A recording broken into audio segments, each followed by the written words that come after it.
Thank you all for coming. Yeah, we had the opportunity to play and compete in the 40th Circle City Classic and against a very good Norfolk State football team. So we were fortunate to get out of there with the win, but going to the game, I was a little concerned. I didn't think we had a great week of practice leading up to the game, but luckily the guys refocused and came out ready to play Saturday morning. But I thought that we played well, better this week. We're steadily improving. And I think some of that is because we're getting some guys back that were injured. But I'll start with special teams. I thought Juan Velarde had a heck of a day. He averaged 47 yards a punt.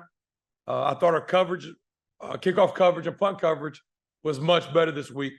So from a special teams aspect, I thought we played much better. Defensively, I thought our defensive front is coming along. They played much better this week as well. And in the back end. So up front, we had Jaden Taylor and Quantez Mansfield had very good games. And then Jacob Brevard and Max Jaron, as usual, they show up to play. But in the back end, we have some young guys back there got some reps. Wade Harris got the start and played well. And then Jalen Bowden had a couple pass breakups as well. So and it was led by the old head, Malcolm Reed. I think he had about 7 tackles and 4 pass breakups. Offensively, we got the run established, and that opened up some stuff in the back end and our passing attack. And Walker Harris was able to take advantage of some windows. Good to see you in there, Coach. I wanted to ask you about the ability of the offense to be able to spread it around. And what does that I mean, obviously quality people at positions, but what does that say about the comfort that Walker's got with it and the confidence you have in him to be able to go to numerous people? Because you definitely spread the football around running and passing. Right. But, I guess the unsung hero is the O-line. Because, when he has time to sit back there and go through his progressions, go through his reads, he'll have opportunity to step up and then, deliver the ball. So when quarterbacks are comfortable back there, they don't have to just, focus on one receiver and try to, get rid of the ball. So they can go through their progressions and find an open man without forcing the ball. I think that's where it starts with the success at the quarterback position. But, when I said that we have power in that offensive, in that receiver room, any week, it could be somebody different. So, obviously Joaquin Davis has had an outstanding year, and this week it was quick. So, outstanding week of practice and preparation is key. And I saw Quick have a great week of preparation. And then, it's direct correlation come Saturday. I could skip ahead to this week's opponent here. Took down Campbell last year. Year before that, they got you down at their place when you went on to win the HBCU national championship. How different is that team without the former coach Mike Minter there with the new guy they got, Braxton? If you've had a chance to look into it yet, or does that DNA down in Booties Creek still kind of permeate? Well, I mean, Coach Minter was a great coach, but I think that I'm more happy to see that quarterback they have going. He was the one that had that thing going. But they have 2 quarterbacks now. Both of them are very similar, very athletic, can beat you with their legs and can deliver the football. They still have a huge offensive line, and they have some skill players. They have 2 receivers that are outstanding. So our defense is going to work out for us, again this week with being physical and stopping the run, and then being able to contain the quarterback. But they have a very good football team. You've seen, week to week, their end games are beating good opponents. So we're going to have to come to play, and we cannot get behind like we did last year. We were down 21-0 early in the game and had to fight and claw to get back into it. So we can't put ourselves behind the 8 ball like that this year. I wanted to ask about Walker. It's been, I think it's kind of poetic, I think, in a sense. Last year, his start was the Circle City Classic, and now, he's got a few games starting under his belt as, you all win this Circle City Classic again. How have you seen him grown just in that time as a player? Now, that he's been the guy for the past few weeks in the regular season. Well, first of all, 9 touchdowns in 2 games in that same venue is impressive. So they probably need to put his name in, or jersey number in the Ring of Honor up there. But Walker's always been outstanding quarterback and very smart football player for us. But I think the difference between now and 2 weeks ago, 3 weeks ago, is just relax a little bit. I told him you don't have to be perfect. You don't have to be perfect, and he's a perfectionist. He works at it. He works really hard, and he wants to make all the right reads, make all the right throws. But sometimes I think you can sometimes care too much, and put a little too much pressure on yourself. So he's relaxed and I think enjoying the game, and I think that's what it's all about. I've asked you about this a few times now, just the general speed of this team and how much of it was a focus. You're really starting to see some of these big plays, especially on offense. How have you felt the speed that you all have worked so hard in the offseason? How is that translated now as you get a few more games under your belt? Well, we work to increase speed, but that's God given right there. You can't turn a 4.8 guy into a 4.3, 4.4 guy. Okay, so that's about DNA. So we thank these mothers and fathers out there. But TC, I give him a lot of credit, though. He did help these guys with their form and things of that nature. And Thomas Carroll, our strength coach, in the off season. But I've been saying for the past I don't know how many weeks, we have great team speed.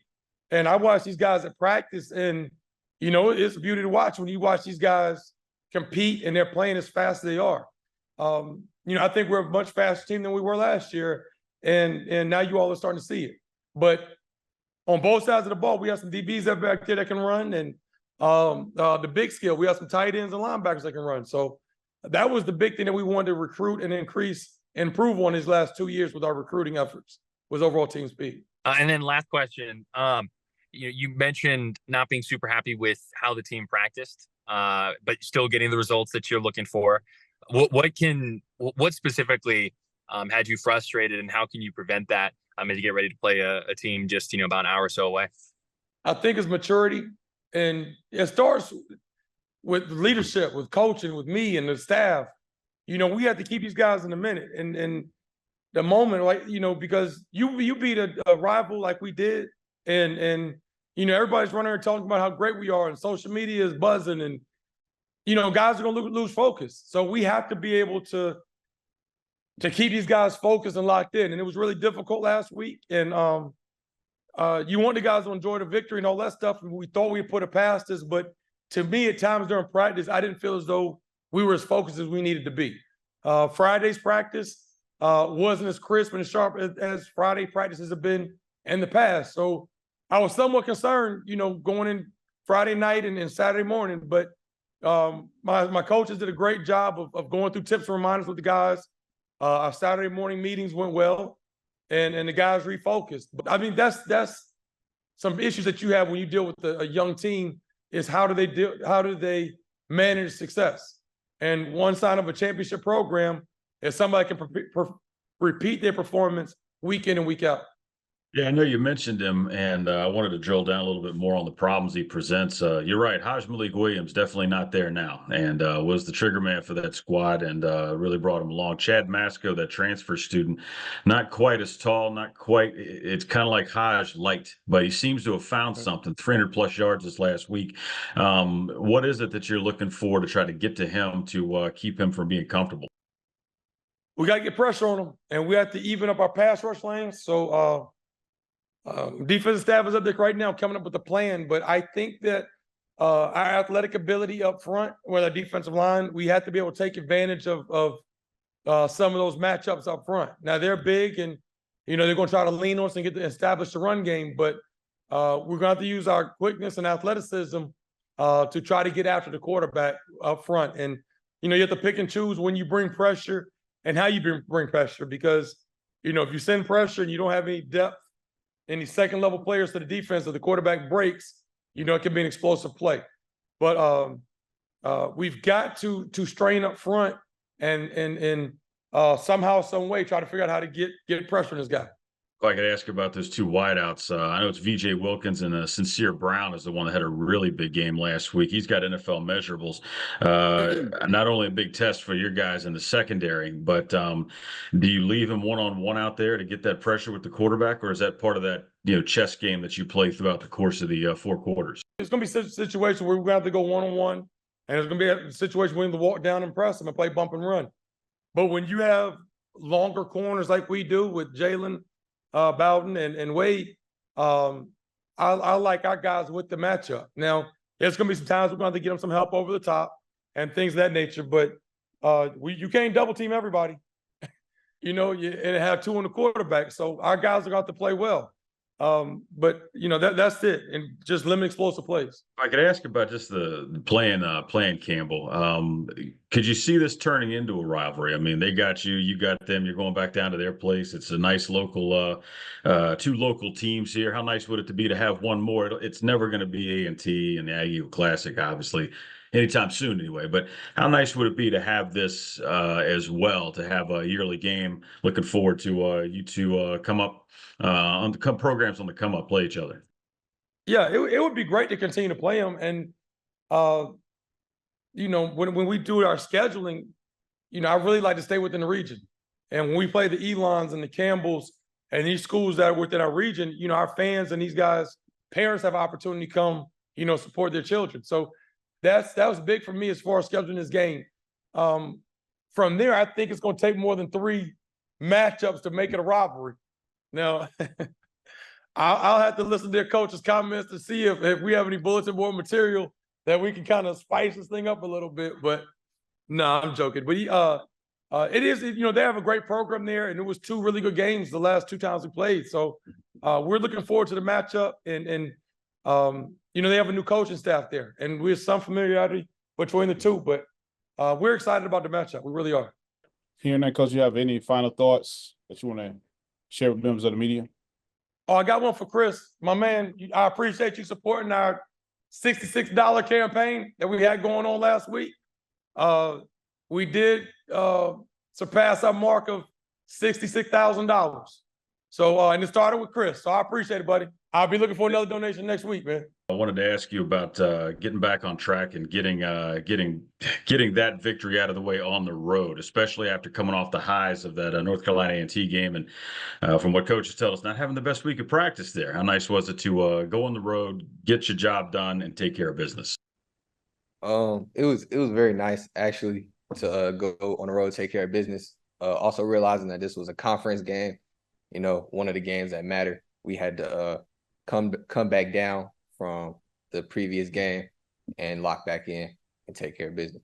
When you're facing somebody like Sincere Brown with NFL measurables, what do you go into trying to stop him? What is it you're looking at? How much more do you have to pay attention for the particulars to stop a guy like that? You definitely have to tune in on the type of guy he is, what he brings to the table, his weaknesses and his strengths. But at the end of the day, you just line up and play ball. My guys over his guys, we get go see who's better.